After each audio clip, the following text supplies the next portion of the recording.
Help me grow, fast or slow, as long as I know you're digging for gold. Help me learn, soft or stern, as long as I know you're digging for gold. Life's a movie, the ultimate trip. You should have been told you'd be digging for gold. Hello, my friends, and welcome to another episode of Digging for Gold. This is episode 47. As you know, I'm Dan Goldberg. Please subscribe on YouTube at dan.goldberg, on Instagram at dan.goldberg, and on Spotify and on TikTok. You just go to dangoldberg.com. I get my dots and my comms all screwed up there. But you go to the bottom and you'll see all the icons. So just click on them and give us a follow or a subscribe. Very good. Got a good friend here. Known him for 30 years. It seems like it was 2 years, but it's 30 years.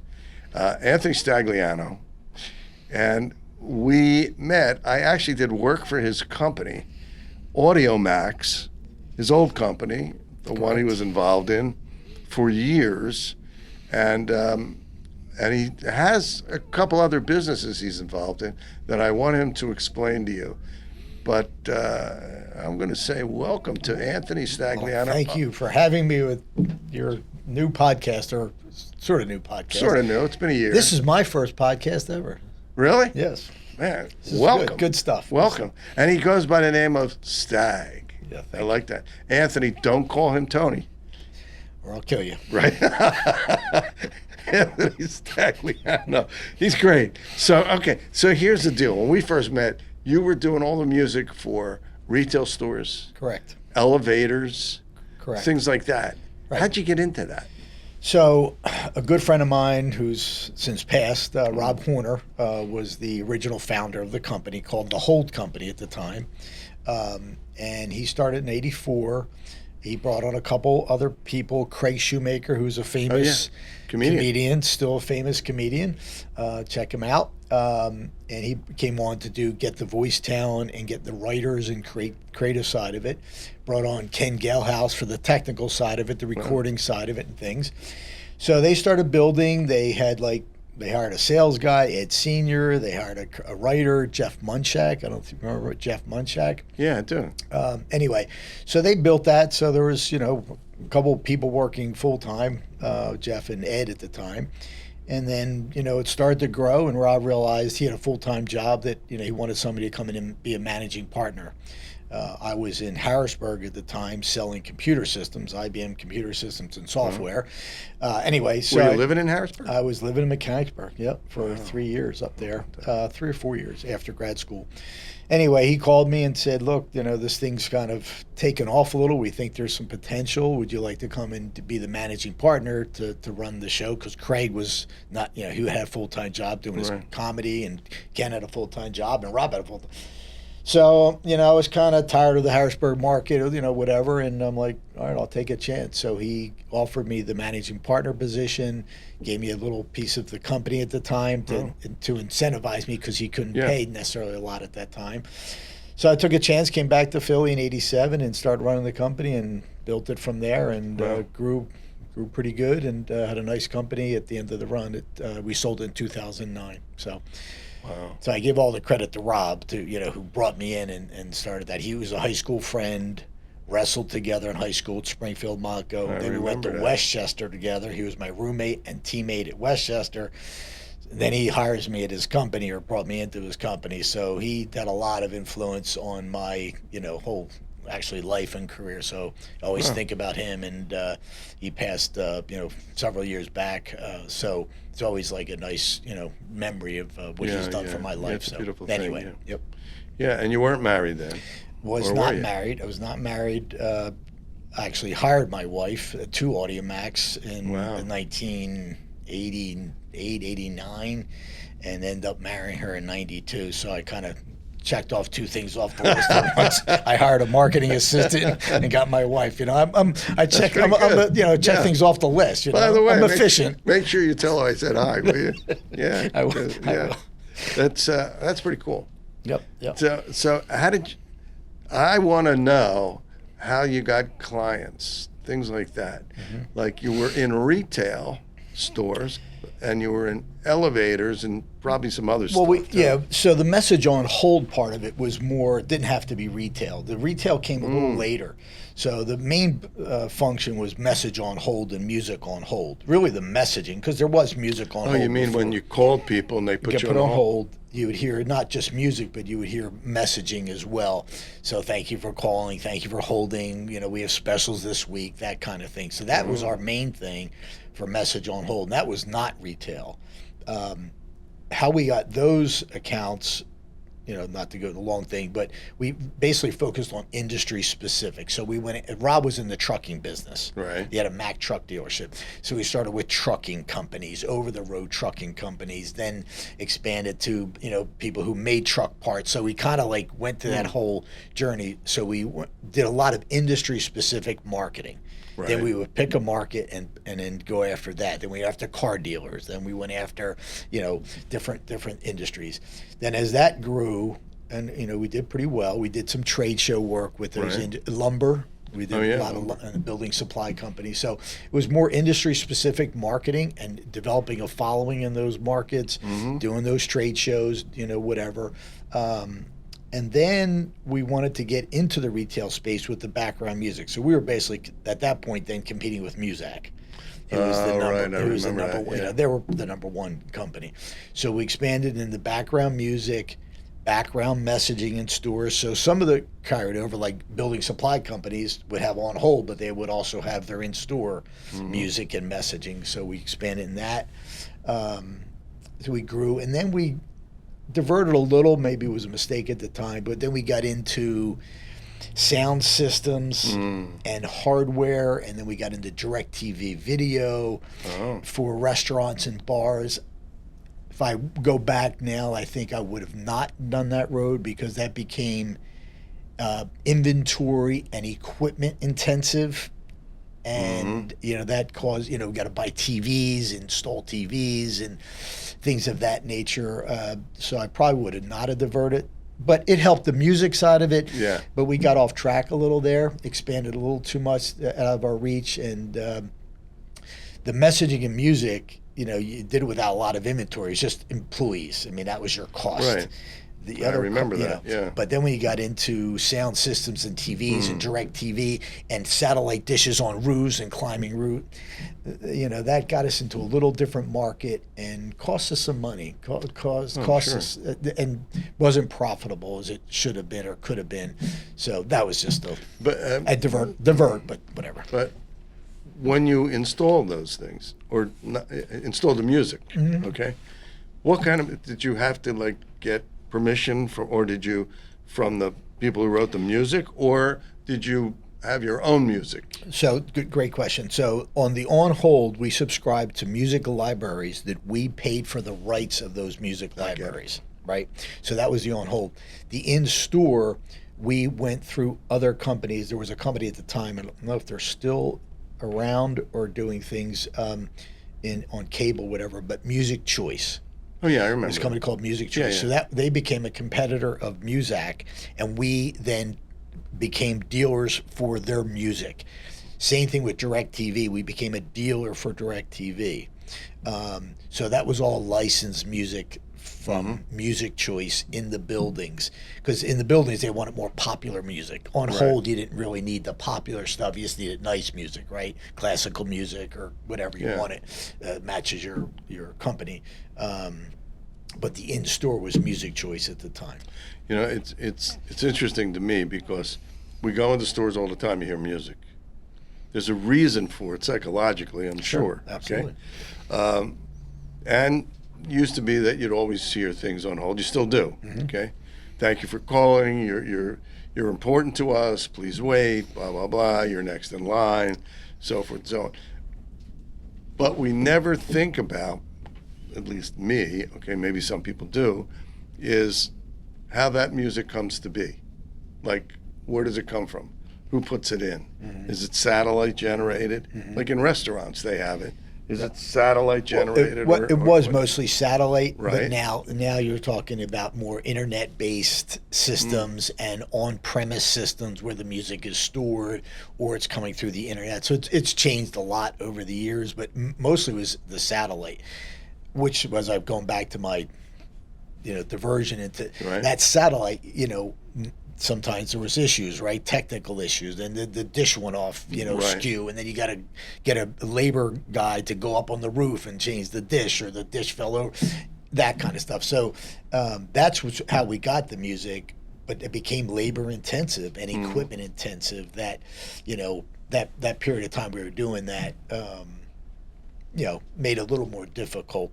Then it became on-premise music, which was a lot easier in a little Right. box, in a room. But music was very important. I mean, now if you go into a store and don't hear anything, you'd be surprised. And so, music became a very important element, and then the messaging, became important. Specials and whatever. So Yeah, but also there must be a psychological meaning and reason for music in stores. There must be. Well, and restaurants. It's like, is there something missing if you go into a restaurant or a store and you don't hear music? Well, I mean, I think there's different reasons or different, would be different for different locations or different Right. things. Calming, your restaurant, you Right. might want calming influence, or whatever. In a maybe a retail store that's upbeat, like a I don't know, a children's or a store for teenager clothes or something. Right. That's going to be a little different, psychology, what the kind of music they want to play there. So I don't know if we got like so deep into that, but we did supply different types of music Yeah. for different genres of music for different companies. An interesting study, I do research and stuff, would be, maybe my colleagues would consider this, an interesting study would be how music in retail of any kind or on the telephone impacts people's psychological well-being and how it impacts sales. Well, again, the in-store versus the on-hold. The on-hold, if you're waiting in silence, was not a good thing. You don't care about the customer. Right. You're letting me sit here in silence, so that's not a good look. Are you sending me messages? If you don't want to hear, you'll be back on. I'm coming to you in a minute. I'm coming to you in a minute. I'm Right. coming to you in a minute. So we didn't say that all the time, right? Right. We interject that every once in a while. We'll be with you in a moment. But after that message, then, hey, did you know that we also supply XYZ? Did you know we have a special? Those kind of. So the music was important to keep them calm. The non-silence is important to show that you care, and then the messages potentially not really trying to sell them necessarily, but keep them on hold as opposed to hanging up. Yeah. So there's three prongs to that, I would say.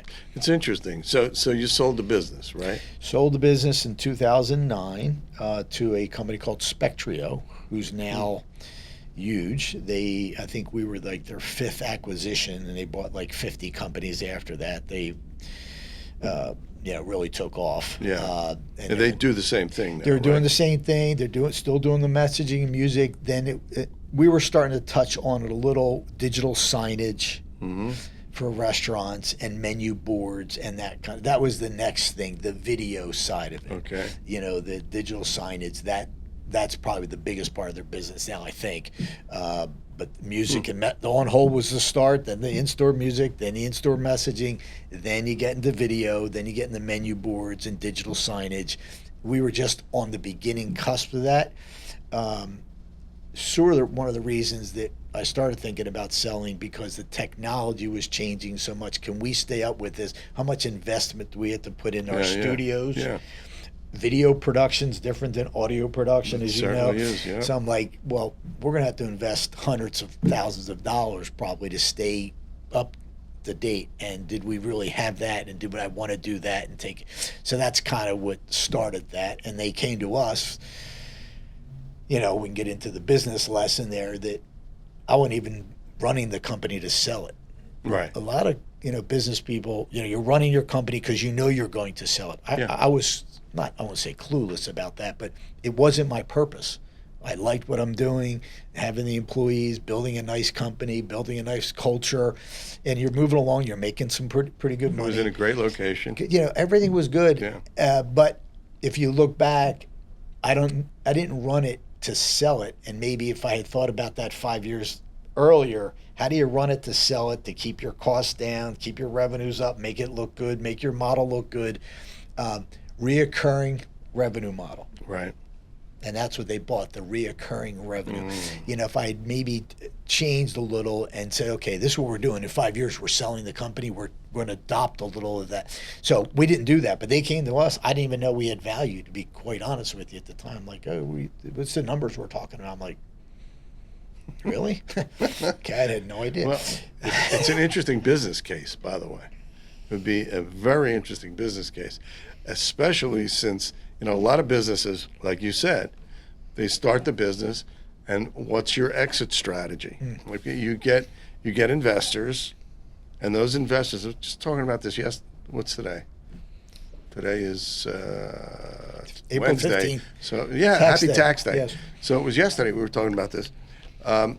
You get people into the business. They invest in the business, and usually they have to be registered investors. Like if they lose $100,000, it's no big deal. But they want an exit strategy. In 5 years, we want to get out with this multiple of what we invested in. So that's very interesting, because you weren't looking at it that way, but they were looking at it either as an acquisition to eventually sell it to somebody else, or they're so big that they just want the acquisition to add to their bottom line. Yeah, and for a small business like ourselves at the time, like I said, that was not even in my mindset. And when they told me this is how we buy, how do you do this? What's the multiple? And they told me the multiple of the monthly revenue. I'm like, okay. But if I had built it based on that, again, 5 years prior, our multiple would have been much higher, and I probably wouldn't be sitting here. I might really be retired. Right. So it all turned out well, because I'm sitting here with Dan Goldberg. That's true. Digging for gold. True. Anyway, that's true. So, but I think it is an interesting lesson for a small business. Being prepared. What is your? I didn't have an exit strategy. I didn't have an exit strategy to sell it. And then when I did sell it, what's the next exit? What's my next plan? Yeah. And it's you've been through it. I have been through it. It's a very interesting dynamic, and of course everything's hindsight's 2020. Sure. And what things I would have done and the mistakes I made. It's not all negative. Most of it was positive, but you do look back and say, what could I have done differently? What could I have done better? Correct. But it's not regret. No, No. You can't regret anything, because you can't change anything. No regret whatsoever. I still would have done the same thing. I would have been more prepared. Yeah. The company who bought us at the time was our size or smaller. But what they had what you just said. They had the investor. Yeah. They had the finance guy. They have the upper hand. Yeah. They know the model. They bought 2 or 3 companies. You only get a chance to sell your small business once. That's correct. They're doing it. So they have the upper hand in the negotiations. They have the upper hand in knowing what they want to do. I had no experience in doing it. Yeah, maybe I'm a good businessman. Maybe I'm fairly smart. Maybe I ran the company. But I had no experience buying or selling a business. Of course, they did. So they had the upper hand. And I guess I'll go off on that a little bit. They have the upper hand coming in. They know the strategy. They put big numbers in front of you to suck you in. I'm like, really? We're talking millions, right? And you see that, and you start going down that road, and you get sucked in. They prolong the process, because now you're 3-6 months into the process. You can't turn back.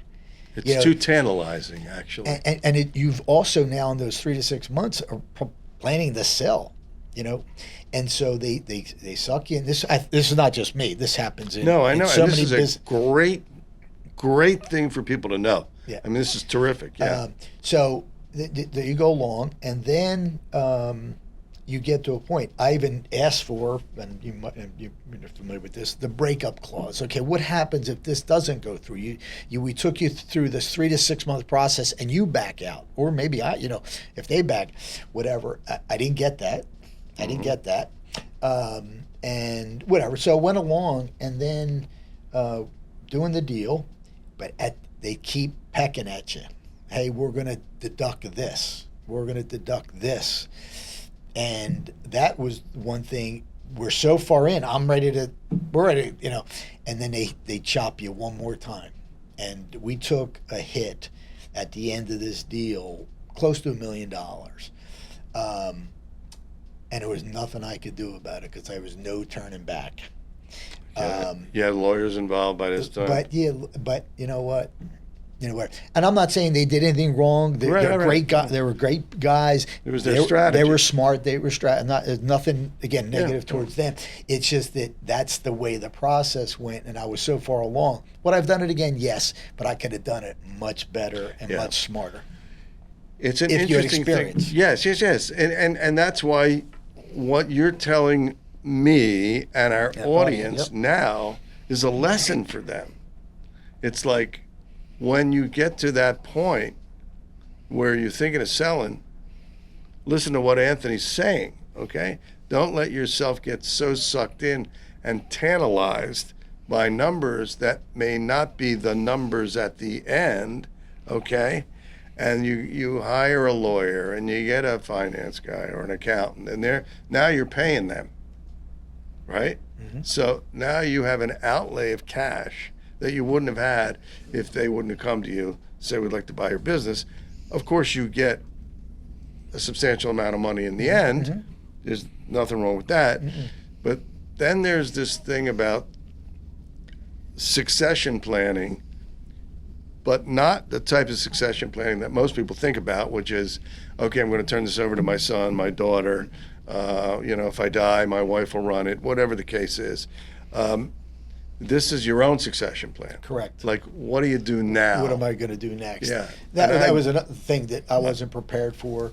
Eventually it took me a couple of years to figure that out, which we'll get into in a minute. But it's just, I think that's a quote that's out there. You only get a chance to sell your business once. Right. You got to be prepared. You got to know what you're doing. Hire maybe somebody on my side that had I had an accountant, but it wasn't the investor kind of guy. Right. So you got to prepare for that. And if you have a small business, start thinking about it. Start thinking about why do I have this business? What am I going to do in 5 years, 10 years?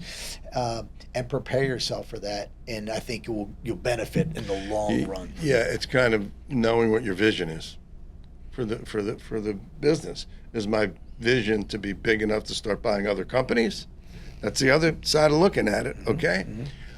Or is my business such that I'm going to make it big enough to be, a fish that other people want to catch, okay? So that they'll now be the big one to buy me out.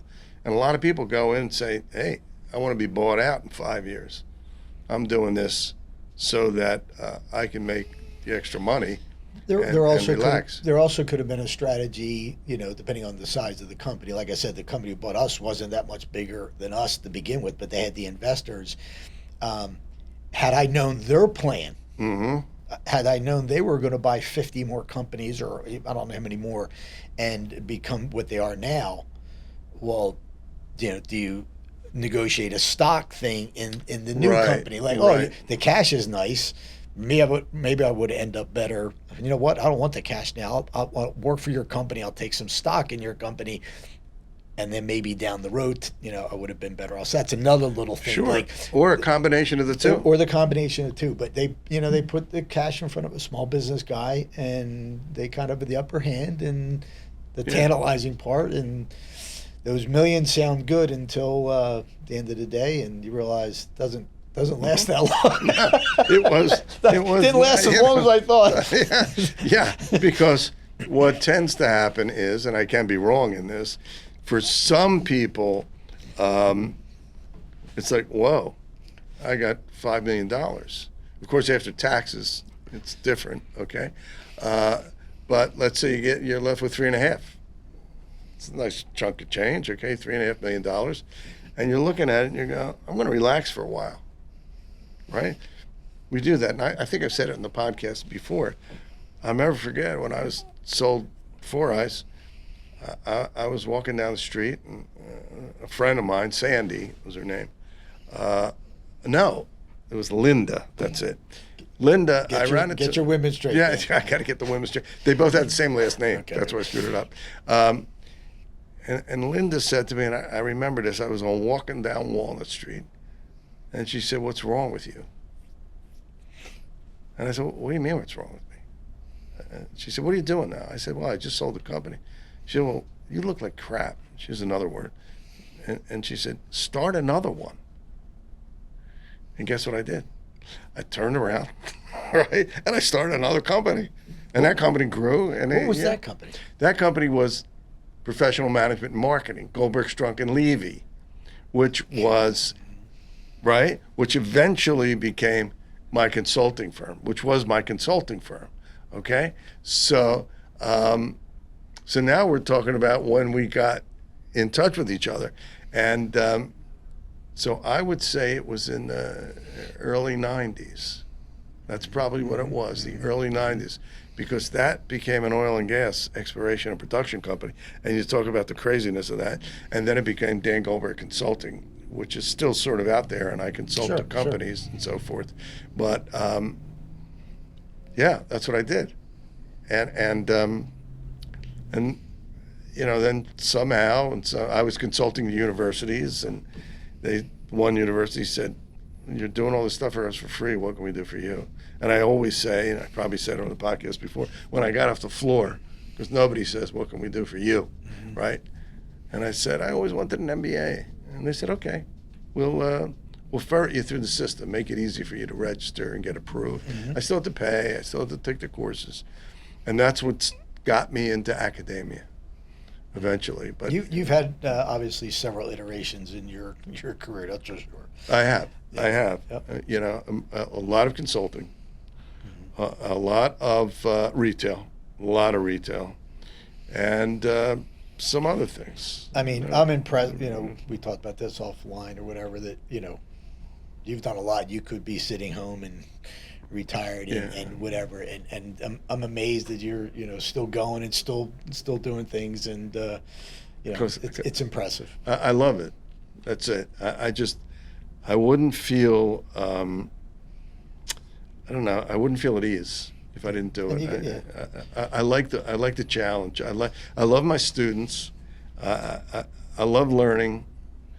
I was just approached to write a book, which I said I would do. We talked about that. There's a book in your future. Yeah, there's definitely a book. And there's a movie and a book. I want the rights. Yeah, there is. And actually, I spoke to the publishing house. They just to change subject a little bit, but and this happens sometimes to academics. Okay, I was approached by a publishing house where we use their books at school, and they said, "What do you think of the book?" And I said, "I think it's a little outdated and you need some work. Will you do that?" And then we were talking about life and other things, and then she heard about my story and she said, "We have another imprint. Publishing houses have different imprints. Imprint is just like divisions, and I want to talk to somebody about this, about your story." And sure enough, I got an email back. We wanted to have a Zoom. And I said, "Okay, I'll do it, but I'm very busy now, so let me start it in the summer." She said, "It could take a year, 2 years. That's okay." There's no doubt there's a book there, and I think movie rights on Netflix. Netflix is coming soon. They just opened something up at King of Prussia. It's not a long drive, okay? So it's interesting. So now you sell the company. Mm-hmm. What do you do? That was a good question in 2012. And like I said, I really didn't know what I wanted to do. A little like you with... Not unusual, yeah. I had purpose right. with I mean, I felt very good about AudioMax and growing that and the people, being around people and young people and hiring people and helping people and, in life and jobs. And, there's a lot there. Yeah. A lot there. And making money, whatever. Yeah. But then it's like, and the other thing, to go back a little, I was young. That's another thing. I was 30 when I was running the business. Wow. I ran it to 50. I sold it when I was 50. Wow. And looking back, I think I could have been a much better president, owner of a company with another 10 years. I made a lot of it, just internal things, how to deal with people and, different things, whatever. But like 40, if I ran it to 40 and then sold it at 60. I get it. I think I think about that a lot, that when 50's too young. And I didn't, we talk about nice numbers and millions, That's a good point. That wasn't enough to retire at 50. Right. If you're 60 or 70, you only have that much time, right? Selling the company at 50, that money didn't last, and you're not in retirement age. So that was another thing. What am I going to do at 50? So now to answer your question, so what was I going to do? So it took 2 or 3 years, had a lot of fun, traveled, partied, whatever. Season tickets to the Flyers, season tickets to the Sixers, season tickets to the Susquehanna Bank Center for concerts. Wow. All that kind of stuff. We were having fun. So we, had a good time, enjoyed myself. Then I'm like, okay, 2015 came, like, okay, that money's sort of maybe not going to last. I think you might need to get It tends to be that way when you spend it and don't get anything coming in. Right. I think you might need to get a job. So, and then you think, well, who's going to hire me at that age and that kind of thing, and can I work for somebody at that age? Whatever. I did Great apply. question. I did Great. apply for jobs. I did. Yeah. I went out and looked for some, standard sales jobs and Right. marketing jobs, and be interviewed by people 20 years younger than me, and they're looking at me, and that's a tough thing. It's very tough. For people at that age, whatever. I'm like, well, I don't think I'm getting a job or the job that I want or the people that I'm going to work for. I better do something on my own. So that brings us up to 2015. I got my real estate license. My father was a realtor all his life. That's how he grew up. I'm like, well, I'll do that. It's in my blood a little. So I got my real estate license, and at the same time, I went 2 tracks. Maybe it was whatever, but too much. But I always said when I was running AudioMax, there's got to be an easier way to make money.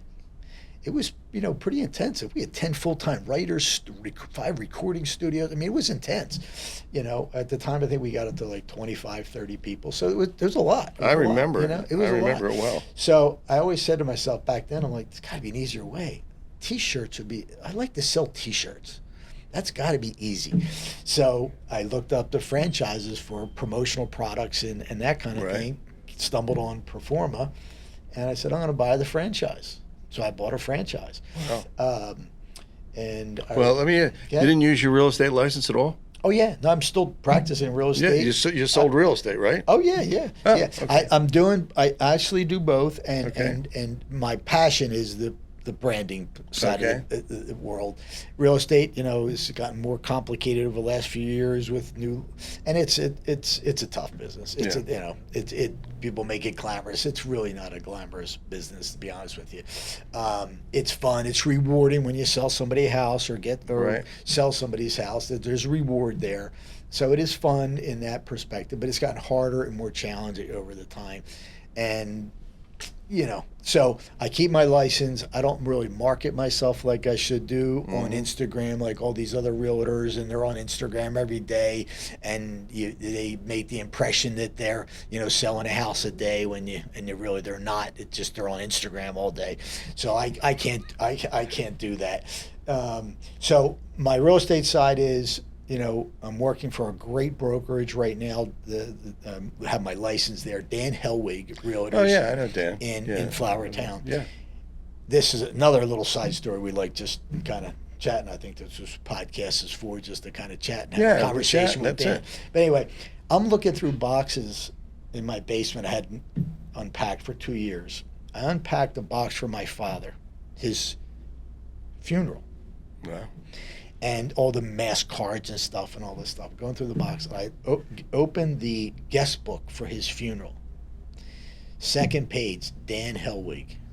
It like gave me chills. That Dan Hellwig was at my father's funeral 20 some years ago, and now I work for Dan Hellwig. Wow. It was like, there was an omen like that I should be working for Dan Hellwig, and his broker is Amanda, his daughter. And he's a pretty well-known realtor. He's a great boutique, old school realty. His daughter runs it now, Amanda Hellwig, who's wonderful. So I have my license there. I'm not chasing it as much. Friends, family. If anybody wants to buy a house, please give me a call.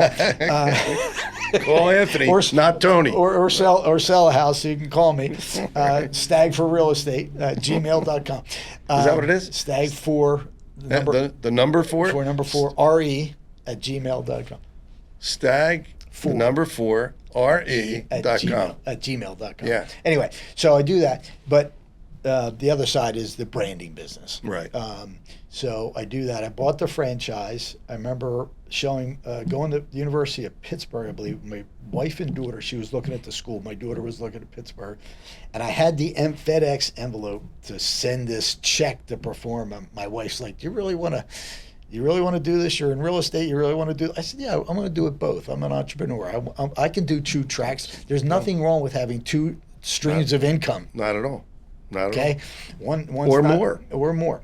So anyway, so I had the Fed, and she was a little skeptical. I'll be honest with you. Sorry, Hal, but I put that in the box, and I bought the franchise. I did that for 3 years, from 2015, 16 to like 18, 19, and then realized that I was doing everything with the order entries and doing all this stuff, and I'm like, that's not for me either. I just want to sell and market. So I met another performer franchise, Third Degree Marketing in Ohio, great guy, Steve Flowers, and I said, hey, can we merge?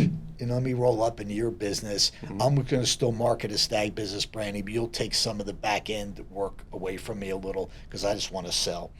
So that's what I've been doing since, 2015, but up to now. So about 10 years in real estate, 10 years in the branding business. This is interesting. So in essence, what you did was, you have a partnership. Is that right?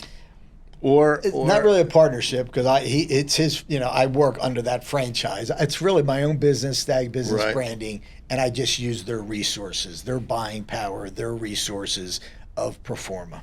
Okay, but didn't you tell me about websites that you do? Like, you mean the stores? Yes, the stores. Okay, so yes. So what we do, obviously the traditional promotional products, the pens, the hats, the mugs. Right. We do custom apparel. People do that. The T-shirts, which we talked about. Printing. I can do any kind of printing service, signs, banners, business cards, whatever. I can do all that. The thing I'm most interested in is online stores.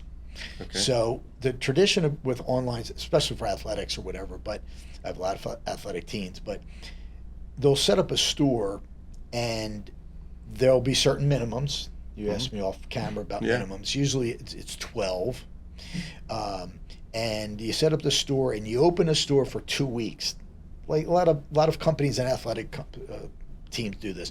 You open the store for 2 weeks. Everybody makes their orders. The store opens and closes. It's like a Halloween store. A little like that, right? Yeah. It opens and closes, and then the company who builds those will say, well, we're going to deliver your product in 4 weeks. What they're basically doing is bulking those orders so they can get better pricing. Then, so you open a store for 2 weeks, closes, you'll get your goods in 4 more weeks after that. So you wanted a T-shirt, and you're going to wait 6 weeks for it. Or you want 20 T-shirts, you're going to wait 6 weeks.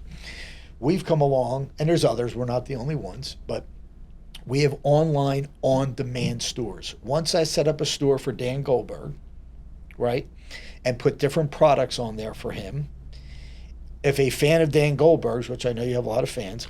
A lot of fans. We're looking for more. Yes. Plus, we have air conditioners, too, besides fans. Okay.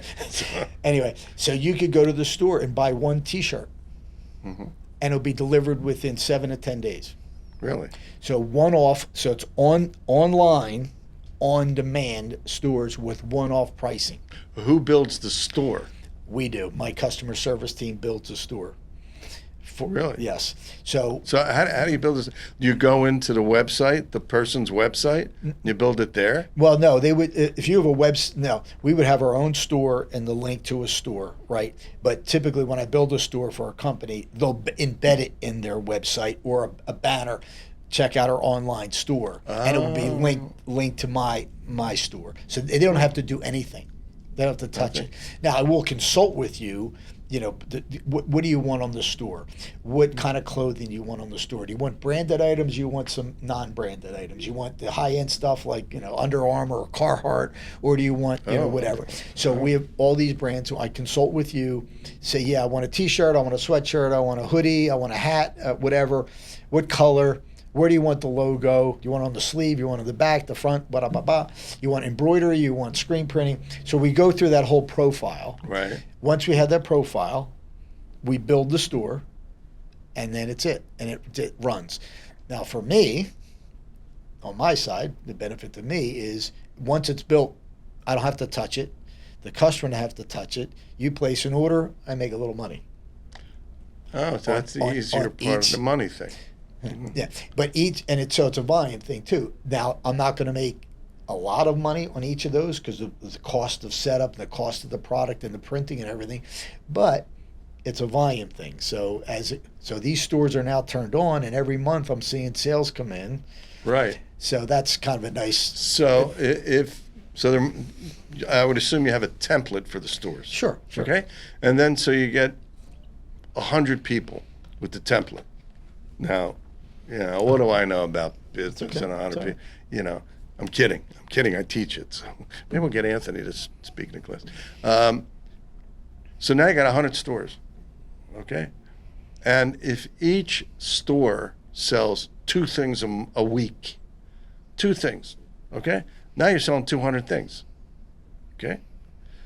So, and the store's on its own. I mean, it doesn't, once it's built, that's it. You don't have to pay anything else. It's just logged into the website. So if your margin is high enough, okay, and you have enough stores, it's almost passive income. Exactly. That's what we went back full circle with that reoccurring revenue model. Correct. Passive income model. So real estate's not passive income. You got to do all the work to make a sale. But this is passive income, and it's not just a benefit. Obviously, we're talking about how that's my business and I'm making money from that passive income. But the benefit to the buyer, the consumer, companies, the HR person. They want to buy 20 sweatshirts for their team or 100 sweatshirts. Right. Hey, what size are you? They had to build a sweatshirt. You know, you get all the sizes, build a spreadsheet, then send it to the vendor who's going to print the T-shirts. It's very labor intensive, right, and time consuming. And employees come, employees go. Now, you get a new store built. That HR person doesn't have to worry about it. New employee comes on board. Hey, by the way, which we can do this too. You get a $100 gift certificate to the store. Go buy yourself some gear with your branded information, the corporate branded information on that. So it makes the HR and the marketing department's job a lot easier, saving them time, saving them money. So it is a benefit, obviously, to the consumer. They get good products. They get it within 7 to 10 days. Mm-hmm. And then on my side, I get a little passive income. Yeah, I get it. It's interesting because we had Andy here, Langston, and he does also premium work. Mm-hmm. You saw that, and he's at probably a different level. Mm-hmm. Okay, sure. He does things at a different level. Runs a great company, sure. And this is something that is at another level. It's a different idea. It's an idea that almost anybody can set up a store through StagBusinessBranding. Well, you asked me about minimums. Well, hey, I don't have enough volume. That's okay.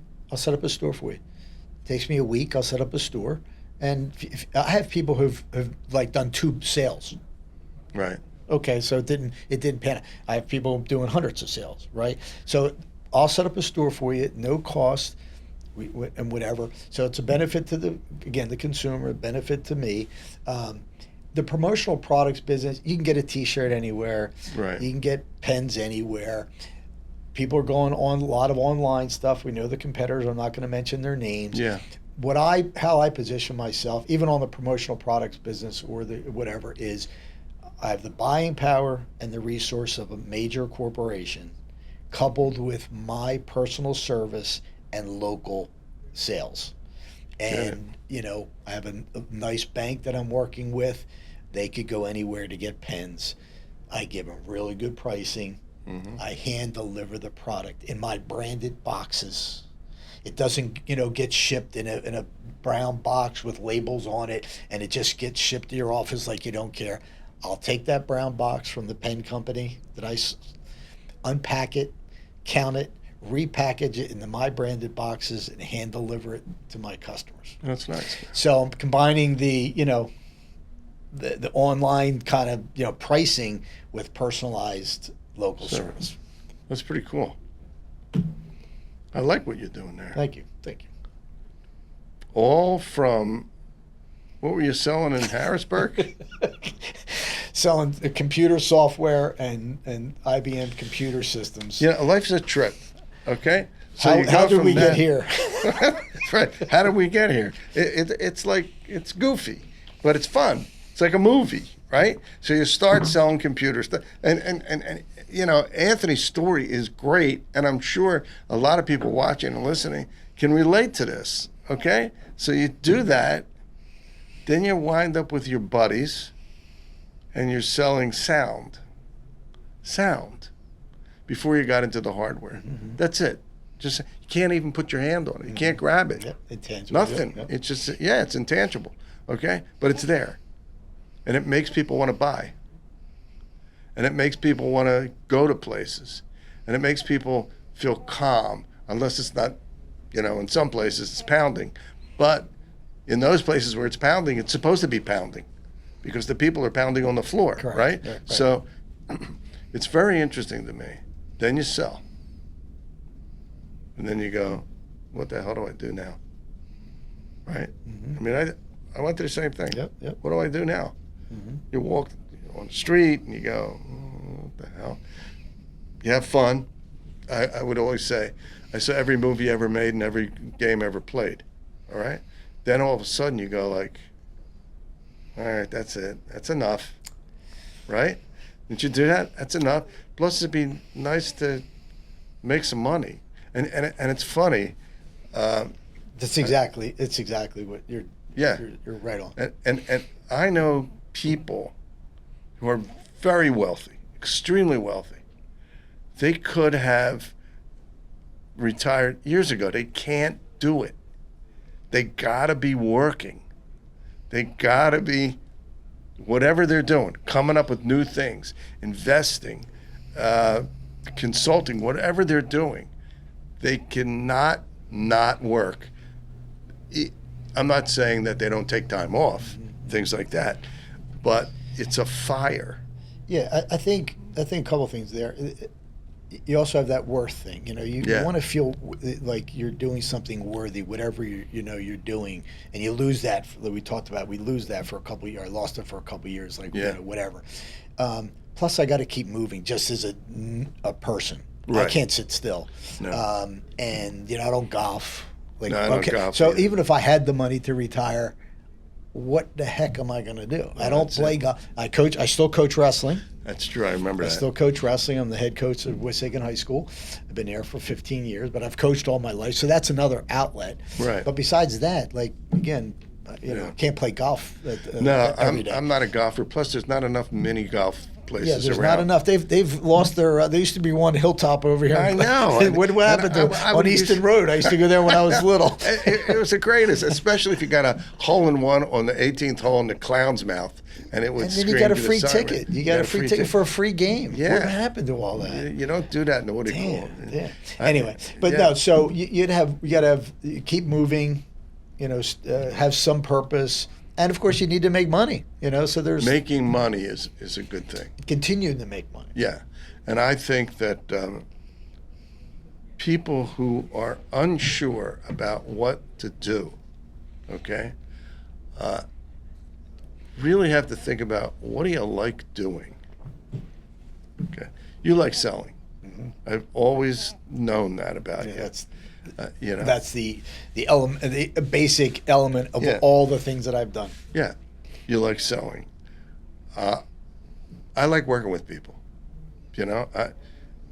I like selling, but a different. You like teaching too. Yeah, I love teaching, and like teaching is selling in a different way. Mm-hmm. It's kind of selling knowledge, okay, and helping people build things. And once you find your passion in life, and you begin to realize what you enjoy, and I know I've said this before, but sometimes the greatest thing that I can do is lay on the couch, and that's it. That's it. Nothing more. Just lay there, look out the window, look at the birds, look at the trees, and relax. And then eventually I go, okay, that's enough. Yeah, That's enough. I got to go upstairs. You go to the beach, and I'm there for 10 minutes in the sun, and I got to start moving. I can't even sit there. I can't spend too much time in the sun. The passion part, I mean, I think I've always been passionate about what I was selling, because even the computer systems, even though it's not like whatever, I immerse myself and become like, this is the greatest thing. So you talk yourself in. I want to be passionate about and you want to believe in what you're selling too. I believe in AudioMax. I believe in what I'm doing now. Now, if I could make money on a passion, if I could coach wrestling and make a lot of money, which that's not the case, that's really my passion. Yeah, but I can see that. There's no money in that technically, Right. So I need to do something else. Yeah, but something you like. Yeah. Like your premium business. I love the branding stuff. Yeah, it's great. It's fun. It's fun. It's fun. And for me, I go to the beach. It's okay. I don't sit out there. I can't. I've had cancer, skin cancer, too many times. I don't. Even today, I'm going to the Phillies game, right? I got to make sure I'm like layered up. Layered up and keep that hat on. You keep the hat on, the whole bit. But I know what I enjoy. But you also That's like cool. Eating. I do like to eat. You have another podcast. Yes, I do. Or is like that incorporated into this podcast? That's. I'm a little confused about that. The eating part of I'll it is explain the three things. Thank you. Okay. Digging for Gold is my main podcast. Right. Okay. Which we're on now, right? Is that what I'm on now? That is what you're on now. Just Okay. make sure. That's quick. And then once in a while, on YouTube, I post this on YouTube. I will go to a restaurant and review it. Their food, just for the heck of it. And it all started out with me going to Scoogie's, my favorite place, one of my favorites, the main favorite place. I got to say that. It really is. I love Scoogie's. And I was eating a cheesesteak, and I said, this is the best cheesesteak I ever had. So my wife said, we should record this. So she's recording, and I'm eating it, and I'm saying how great this is. And it got like a couple thousand views. And then I went to the Persian restaurant or another one, and my wife said, you got to record this. I did. You saw that. So do you put those on Digging for Gold, or no, you're separate? They just go. They don't go on Digging for Gold. They go but they go on YouTube. Okay, it's not branded. Okay, as Digging for Gold. It's just some fun I have, and then I have another channel, which is called Dan and Jan Go Yard. That's okay, baseball. It's baseball. It's strictly baseball. Go yard means hitting a home run. Okay, and Jan is someone who came from my daughter. She told me about him. She's out in Denver, and Jan Sumner was the batting practice pitcher for 6 years for the Colorado Rockies. He's written like 13 books on baseball. Wow. He's presented at the Hall of Fame. Is he here? No, he's in Colorado. So you do it from Colorado? We do it virtually. Yep. So he's in Colorado, and I watched one the other day. That's where it was virtual or not. And he's spoken at the Negro Leagues Museum. He's done a lot of research. and he's funny as can be. So that's the other podcast. And that sort of started as just a whim. And it's about a month old, but today. But the food one, I'm getting on my feed because I'm following you and things Yes, like that. exactly. It's popping up on my feed. It but gets, I didn't know if. Okay. Yeah, it's posted on that feed for Digging for Gold, and actually there's a podcast with Jan rather. It wasn't an official Dan and Jan, and I interviewed him, so it's in the Digging for Gold line. And it gives you a taste about baseball. I'm going to talk to you offline potentially about maybe doing something with me that would a little joint venture that has to do with what you're doing on the food side. Okay. Listen, everybody, you may have just heard of a deal with me and Anthony. There's no finance. There's no money to be made. I'm not saying like that. But there's fun to be had. Fun to be had. And that's, you get to a certain point in your life where you just want to have fun.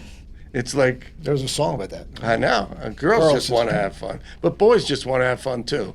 And it's interesting because we had Brandon Tambori on episode 46, and he's a movie producer. He's a writer.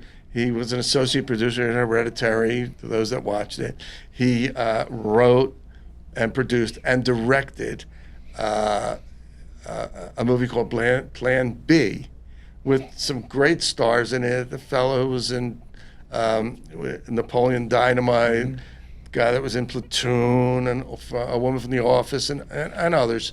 And I watched it, and I really laughed at the end. Towards the end, it was hysterical. I'm sitting by myself in my house laughing like crazy at the end, and that was great. That's all you want to do, right? Or get frustrated when the Phillies aren't hitting if you're a Phillies fan, and go like, come on, guys, you have 13 runs one game. And I said this to my wife, you know what that means? Tomorrow they're not hitting. Yeah, tomorrow. They're not hitting. Tomorrow. And I was right. You're looking at one or two. Oh, yeah, I was right. What was it? The game after that? The game after that was yesterday, and they lost. What was that score? I think the score was a 7-4. 7-4. Or 10-4, something like that. Yeah, they lost. Or 10-3. I don't even remember, but because I wiped it out of my head. So we can. I'll talk to you offline. We maybe go to Scoogies and talk through it there. And Okay. Always nice to have a drink with you and Absolutely. rekindle some old conversations, which we won't get into right in this podcast. But to all the viewers and listeners, you're hearing behind the scenes stuff. This is the stuff that we talk about before the camera rolls, about doing a deal and coming up with a new idea. We're doing that. And look, if you're out there and you have some ideas, do them. I mean, if it's not costing you a ton of money, what's the worst that can happen? You fail. Not so bad. You failed. I failed. Everybody fails at one time or another. And you know what they are? They're called lessons. And I would say if you're thinking about doing something and you want some advice on small business, contact Dan or myself or both of us, and maybe we can help you through that process. Exactly. Tell you what not to do and what to do. I can tell you those things. That's for Yeah. sure. So here's my question to you, Yes. Anthony Stagliano, otherwise known as Stag, but never as Tony. No, never Tony, I'll kill you. How do people get a hold of you? Well, they can call Stag Business Branding. You can call me at 610-312-4232 or email at stagbusinessbranding@gmail.com. stagbusinessbranding@gmail.com. And then they'll get a hold of you. They will get a hold of me. Wow. And I will talk to them. Folks, if you don't take advantage of that, what's wrong? Okay? Seriously. Because Anthony has done some very cool things. I do admit it. I used to love to go to Anthony's company at AudioMax. There was just something about it. I guess maybe it was the music. I don't know.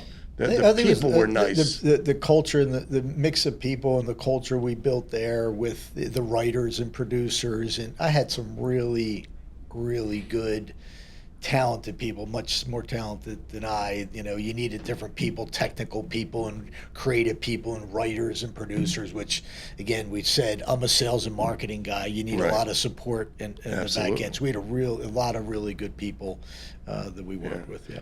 Yeah, anybody who has any kind of a business shouldn't think that they're strong in every aspect.